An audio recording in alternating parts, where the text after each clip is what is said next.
तो दोस्तों, एक और नया दिन और मैं बलजीत परमार हाजिर हूँ एक नई कहानी, एक नया किस्सा लेकर। आज एक हीरो की मौत हुई है। वो हीरो जिसको आपने एक फिल्म में उसके रोल में देखा होगा। बहुत बड़ी फिल्म बनी थी, बहुत सुपरहिट हुई थी। और वाकई वो पूरा किस्सा जिसके ऊपर वो फिल्म बनी थी, वो किस्सा भी अपने आप में किसी फिल्म से कम नहीं था। और उस फिल्म का नाम था शूट आउट एट लोखंडवाला। अपने जमाने की सुपर डुपर हिट। पर जितना ड्रामा असली शूट आउट में था, उतना शायद फिल्म नहीं दिखा सकी, क्योंकि बहुत सारी बातें फिल्म वाले दिखाते नहीं और बहुत कुछ अपने मन से बना के दिखा देते हैं। लेकिन हम बात करेंगे उस शख्स की जिस आदमी ने ये पूरा ऑपरेशन प्लान किया था, the brain behind operation Lokhandwala. उस शख्स का नाम था इंस्पेक्टर कवि, मोहम्मद अब्दुल कवि। मुंबई पुलिस का एक बहुत ही जाना पहचाना चेहरा। उसके पहले शायद बाहर के लोग उसे इतना नहीं जानते थे, लेकिन मुंबई पुलिस में बहुत काम किया था उसने। और जो आफ्ताब अहमद खान, जिनका रोल संजय दत्त ने किया था उस फिल्म में, उनकी भूमिका बहुत कम थी, लेकिन उसको मीडिया ने उछाल बहुत दिया। ये पूरे के पूरे ऑपरेशन लोखंडवाला का अगर कोई हीरो था तो वो इंस्पेक्टर M.A. कवि था। और आज उनका मुंबई में निधन हो गया है। तो मैं एक उस अच्छे ऑफिसर को श्रद्धांजलि देना चाहता हूँ जिसने अपनी जान पे खेल के और रातों रात जाग के इतनी मेहनत करके इस ऑपरेशन को अंजाम दिया। भले ही बाद में कुछ कंट्रोवर्सीज हुई, लेकिन जो लोग मारे गए वो भी कम गुनाहगार नहीं थे। माया डोलस, दिलीप बुआ, ये बहुत खतरनाक अपराधी थे। आपने बहुत हमने सीरियल बनाए उन पे। और इस फिल्म में जो सुनील शेट्टी ने रोल अदा किया है, वो रोल है उसी जांबाज ऑफिसर M.A. कवि का। और ये कवि का पहला ऑपरेशन नहीं था। एंटी टेररिस्ट स्क्वाड भले वो फर्जी था जो A. खान ने बनाया था, बाद में डिसबैंड करना पड़ा।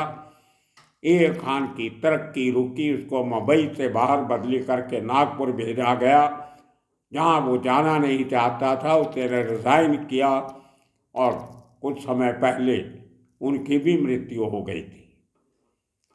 तो उस केस में से आज एक दूसरे बड़े किरदार का इस दुनिया से जाना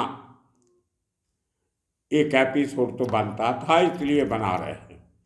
अंडरवर्ल्ड के साथ अगर कुछ बातें जुड़ी हैं तो उनके साथ जुड़े क्रिमिनल किरदारों के साथ पुलिस के किरदार भी उतने ही अहम हैं, इम्पॉर्टेंट। और इंस्पेक्टर कवि उनमें से एक थे। अब क्योंकि ये पूरा स्क्वाड इलीगल था, इसके लिए कोई सरकारी फंडिंग नहीं थी, कोई डिपार्टमेंट नहीं था, तो ये खान ने एक तरकीब लड़ाई कि उनके नीचे जितने पुलिस स्टेशन आते थे उनमें से एक एक दो दो अच्छे ऑफिसर चुन के उनको अपने स्क्वाड में भर्ती कर लिया। नौकरी वो अपने पुलिस स्टेशन में करते थे। जब कोई बड़ा ऑपरेशन करना होता था तो उनको being the in charge of that zone region उनको बुला लेते थे। तो ए खान के समय पे इंस्पेक्टर कवि सहार पुलिस स्टेशन पे इंस्पेक्टर थे। ऐसे जितने उनमें थे, सुनील देशमुख थे, पटेल थे, इकबाल शेख, के परमार, जितने भी ऑफिसर थे सब के सब उनके कार्य के क्षेत्र के नीचे आते पुलिस स्टेशनों में काम करते थे, तैनात थे। बड़ौदा ऑपरेशन का हमने एपिसोड बनाया, इंस्पेक्टर कवि वाद्य। खिंडीपाड़ा ऑपरेशन में इंस्पेक्टर कवि वाज देयर, लोखंडवाला में इंस्पेक्टर कवि वाज देयर। लेकिन आपको अगर याद हो, हमने एक एपिसोड बनाया था, ये एनकाउंटर हुआ था 16 नवंबर 1991 में। 15 और 16 तारीख की जो रात थी, वो पूरी रात इंस्पेक्टर कवि जाग के गुजारी थी। एक बहुत लंबी मीटिंग हुई थी सेंटा क्रूज ईस्ट के एक जिम खाना में, क्लब में, जहाँ पे एक बहुत बड़ा किरदार इसका जिसको हम कह सकते हैं जिसने अंदर की खबरें दी, आज वो भी इस दुनिया में नहीं रहा, गोपाल राजवानी। गोपाल राजवानी के साथ उसी सेंटा क्रूज ईस्ट के जिम खाना में कवि ने आधी रात तक मीटिंग की थी, और वहीं पे एक टेबल पे बैठ के उस स्वती अपार्टमेंट के ग्राउंड फ्लोर के उस फ्लैट का पूरा नक्शा बनाया गया था, जिस फ्लैट में माया डोलस, दिलीप बुआ और इनके 3 साथी छुपे हुए थे, रह रहे थे। और वो फ्लैट किसी और का नहीं, गोपाल राजवानी का ही था। उसने किसी और के नाम पे खरीद रखा था। गोपाल राजवानी की इनसे दुश्मनी थी। देश छोड़ के हाजी मस्तान की मदद से, पप्पू कलानी से डर के हाजी मस्तान की शरण में आया, और हाजी मस्तान ने उसकी मुलाकात करवा दी दाऊद इब्राहिम से, और उसको दुबई भेज दिया। और दुबई से पूरा प्लान लेके वो आदमी मुंबई आता है, और आके एक मीटिंग करता इंस्पेक्टर कवि से, उस जिम का नाम। तो पूरा बताता है कि मैं आपको बताता हूं कि ये जो शातिर क्रिमिनल, डेंजरस, जो एक जमाने में अशोक जोशी के साथ काम कर रहे थे, और उसके निकालने के बाद, उसके मरने के बाद वही कांजल मार्ग में जाके अंधाधुंध गोलियां चला के 5 लोगों को मार के आ गए थे, और उसके बाद जाके शरण ली थी रामिया पवार के साथ। उसके बाद दाऊद से मिले और सतीश राजे को मारा। वो लंबी कहानी है, हम सब एपिसोड में सुना चुके। तो इतने छात्र अपराधी जो एक बिल्डर से 70 लाख की फिरौती ले चुके थे और मांग रहे थे, तो उस बिल्डर ने पूरा ये पता बताया, उसकी इंक्वायरी की गई तो पता चला कि उस स्वाति अपार्टमेंट के फ्लैट का मालिक गोपाल राजवानी। तो इंस्पेक्टर कवि ने राजवानी को ढूंढा, और वो इंस्पेक्टर कवि को ऐसी जगह पे मिलना चाहता था जहां उसको कोई जानता न हो, पहचानता ना। तो वो जिमखाना में मीटिंग हुई। अब राजवानी का वो घर था, उसको पता था किचन कहाँ पे है, बेडरूम कहाँ है, किधर सीढ़ी जो ऊपर जाती है, बाकी फ्लोर पे ग्राउंड फ्लोर था, 2 दरवाजे थे, एक पार्किंग में खुलता था, एक सीढ़ियों की तरफ खुलता था। ये पूरा मैप बना के जो दिया था वो राजवानी ने दिया था इंस्पेक्टर कवि को। उसके बाद अर्ली इन द मॉर्निंग 2-4 घंटे आराम करने के बाद इंस्पेक्टर कवि मीटिंग करते हैं एडिशनल सीपी आफ्ताब अहमद खान के साथ, ए खान के साथ, और उसको पूरा प्लान समझाते हैं कि ऐसे इस फ्लैट को घेरा जा सकता।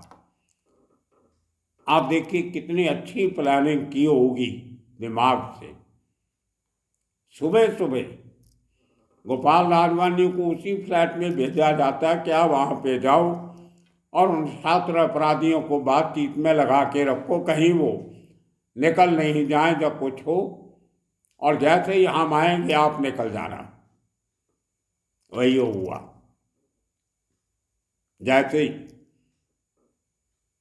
ATS, एंटी टेरर स्क्वाड का घेराबंदी होती है उस फ्लैट की, तो 2 आदमी जो फ्लैट के अंदर जाने की तैयारी करते हैं, उसी समय गोपाल राजवानी फ्लैट से बाहर निकलता है। उसको कोई गोली नहीं मारता, वो आराम से निकल के पार्किंग वाला जो दरवाज़ा था, सीढ़ियों वाला नहीं, दूसरा जो मेन रोड की तरफ है, वहाँ से निकल के बड़े आराम से चला जाता। उसको कोई गोली नहीं बजती, कोई उसको पूछता नहीं तुम कौन हो, कहाँ जा रहे हो, यहाँ क्या कर रहे थे।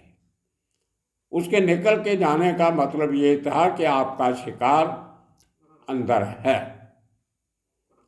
उसके बाद सबसे पहले उस फ्लैट में एंटर करता है इंस्पेक्टर कवि और साथ में इंस्पेक्टर घराल। और जैसे ही अंदर घुसते हैं, ये 4-5 लोग जो बैठे टीवी देख रहे थे, टेलीविजन देख रहे थे, ये खड़े होते हैं, हथियार उनके गले में लटक रहे हैं। दिलीप बुआ के पास AK-47, किसी के पास कोई हथियार, वो हाथ खड़े कर देते हैं अपने। एक कुछ सेकंड्स के लिए पुलिस वाले, ये दोनों इंस्पेक्टर कवि और घराल, थोड़े से अस्वस्थ हो जाते हैं कि ये तो अभी सरेंडर कर रहे हैं। जैसे ही ये थोड़े से ढीले पड़ते तो दिलीप बुआ अपनी AK-47 निकालता है और फायरिंग शुरू कर देता है, जिसकी 2 गोलियां इंस्पेक्टर घराल के छाती में लगती हैं राइट साइड में, और उसके जो लंग्स हैं, फेफड़े हैं, वो पंक्चर हो जाती है। और एक गोली इंस्पेक्टर कवि के हाथ में लगती है, बाजू पे। घराल ने बुलेट प्रूफ जैकेट नहीं पहनी थी, कवि ने पहनी हुई थी, तो छाती तो बच गई लेकिन हाथ में गोली लग गई। इतना इशारा काफ़ी था। फिर जो बाकी पुलिस वाले थे, तैयारी से गए थे, इंस्पेक्टर किरण सनाने, सुनील देशमुख और बहुत सारे पटेल, सब ये घुस जाते हैं और गोलियां चलती। खैर वो पूरा लंबी चौड़ी कहानी आपने फिल्म देखी है, सब हुआ। लेकिन जो रोल उस पूरे ऑपरेशन में इंस्पेक्टर कवि ने निभाया, वो कभी सामने नहीं आता। अगर हमारे एक पुराने मित्र जो उस समय उस जिमखाना में, क्लब में काम करते थे, उन्होंने हमें ये पूरा किस्सा बताया कि उनको इंस्पेक्टर कवि का फ़ोन आया, क्योंकि ये सहार में थे, वहीं से नज़दीक पड़ता है एरिया, और वो सबको जानते भी हैं। वो हमारे जो मित्र हैं, बहुत सारे एपिसोड में उनकी आवाज़ भी हमने आपको सुनाई है, और काफ़ी पुलिस के साथ उनकी दोस्ती रही है। ट्रेड यूनियन में काम किया है, बड़े बड़े क्लब्स में, होटल्स में काम किया है। तो इंस्पेक्टर कवि के साथ उनकी बनती थी। लेकिन इंस्पेक्टर कवि ने अपने उस मित्र को भी नहीं बताया कि आधी रात को जिस आदमी के साथ वो जिमखाना बंद होने के बाद भी सुबह 3-4 बजे तक बात करता रहा, वो आदमी कौन था। इतनी सीक्रेसी रखी गई थी। लेकिन जब एनकाउंटर हुआ, उसके बाद जब खबरें फैली, तो हमारे मित्र को एहसास हुआ कि उस रात उसके साथ और कोई नहीं, गोपाल राजवानी ही था। और जिस पप्पू कलानी से डर के वो दुबई भागा था, अंत में उसकी मौत भी पप्पू कलानी के बंदों के हाथ से ये होती। खैर, तो आज मुंबई में इंस्पेक्टर कवि का लास्ट राइट्स किए गए। बहुत बार मुलाकात होती थी उनसे, बड़े हंसमुख मिजाज के आदमी थे, और जितने उनके साथ पूरी टीम थी, सबके सब आज वहाँ पहुँचे हुए थे। मेरी उनसे बात हुई। अम्बा दास पोटे भी थे, वहाँ गए हुए थे, जो DSP रिटायर हुए हैं, और बहुत सारे ऑफिसर, फिरोज पटेल थे वहाँ पे। इकबाल शेख जी से मेरी बात हुई अभी थोड़ी देर पहले, जो घर लौट रहे थे लास्ट राइट्स के बाद, क्रीमेशन के बाद, अपना फ्यूनरल के बाद। और देखिए घर में होता कैसे, एक इनका बेटा था इमरान, वो 18-19 साल का था जब उसकी डेथ हो गई। तो जोगेश्वरी वेस्ट में जो कब्रिस्तान है वहीं पे उसको दफनाया गया था। तो रिटायरमेंट के बाद इंस्पेक्टर कवि दहसर में रहने लगे थे। 2 दिन पहले उनको कुछ ओल्ड एज भी थी, 82 साल की उम्र हो गई थी, अभी 82 साल की। कुछ ओल्ड एज से रिलेटेड कॉम्प्लिकेशन हुई, उनको हॉस्पिटल में दाखिल करवाया गया। दहसर मुंबई का आखिरी सबर्ब, उसके बाद थाना जिला शुरू हो जाता है। तो हॉस्पिटल में दाखिल के दौरान उनको अटैक भी आता है और उनकी डेथ हो जाती है। और आज उसी कब्रिस्तान में जहाँ उनके बेटे इमरान को सुपुर्द खाक किया गया था बहुत साल पहले, वहीं कवि साहब को भी वहीं पे आज दफनाया गया। अब 2 बेटियां हैं उनकी, बेटियों की आगे भी बेटियां हैं। कुछ तस्वीरें आपको आज देख रहे होंगे आप साथ के साथ। वो जो नन्ही नन्ही 2 लड़कियां, बेटियां, बच्चियां उनके साथ दिखाई दे रही हैं, वो उनकी ग्रैंड डॉटर्स हैं।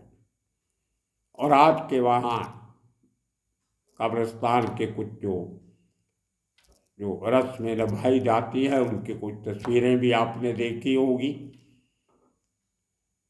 लेकिन एक पुलिस ऑफिसर जिसने बहुत रिस्क लेके इतने बड़े बड़े काम किए, आज वो इस दुनिया में नहीं है। तो एक श्रद्धांजलि उनको देने के लिए मैंने जो एपिसोड बनाया। वैसे आज हम कांजूर मार्ग की सीरीज शुरू करने वाले थे, उसको एक आध दिन डिले किया है।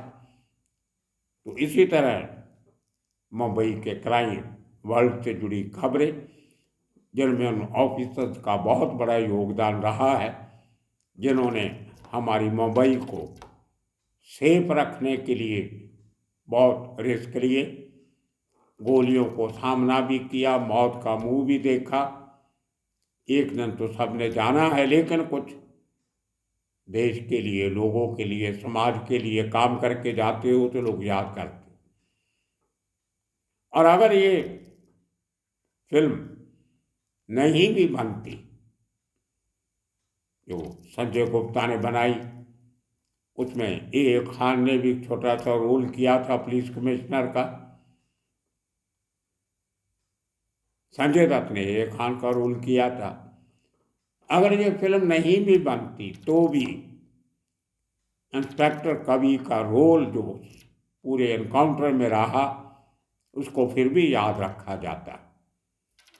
तो इन्हीं शब्दों के साथ एक स्पेशल एपिसोड आपको ये इसलिए भी जरूरी होता है कि जो पुलिस वाले हमारे लिए हमेशा काम करते रहते हैं, उनकी अच्छी बातें, उनके अच्छे काम समाज के सामने रखने चाहिए। लेकिन हैरानी हुई आज जब सो कॉल्ड एनकाउंटर स्पेशलिस्ट जितने भी हैं मुंबई में, बड़े बड़े नाम वाले, उनमें से कोई उनके आखिरी वक्त पे श्रद्धांजलि देने नहीं आया। ये थोड़ा सा खटका। बहुत से लोगों से मेरी बात हुई, सब ने कहा कि ये तो उनसे बहुत सीनियर थे, इनसे बहुत लोगों ने काम सीखा, साथ में काम किया भी है इनके नीचे, लेकिन उनका ना आना खटका। ये महसूस करने वाले, निगाह रखने वाले सब निगाह रखते हैं। खैर, अब जाने के बाद शायद उनको लगा होगा कि अब हमें उसकी ज़रूरत नहीं, वो कौन सा देखता है कि हम गए कि नहीं गए। पर जो लोग गए वो सब पूरे दिल से गए थे। मेरी बहुत लोगों से बात हुई। तो आने वाले दिनों में इसी तरह से मुंबई की अंडरवर्ल्ड के साथ जुड़ी किस्से कहानियाँ लेके फिर हाजिर होंगे। तब तक के लिए आप सबका बहुत बहुत शुक्रिया, धन्यवाद।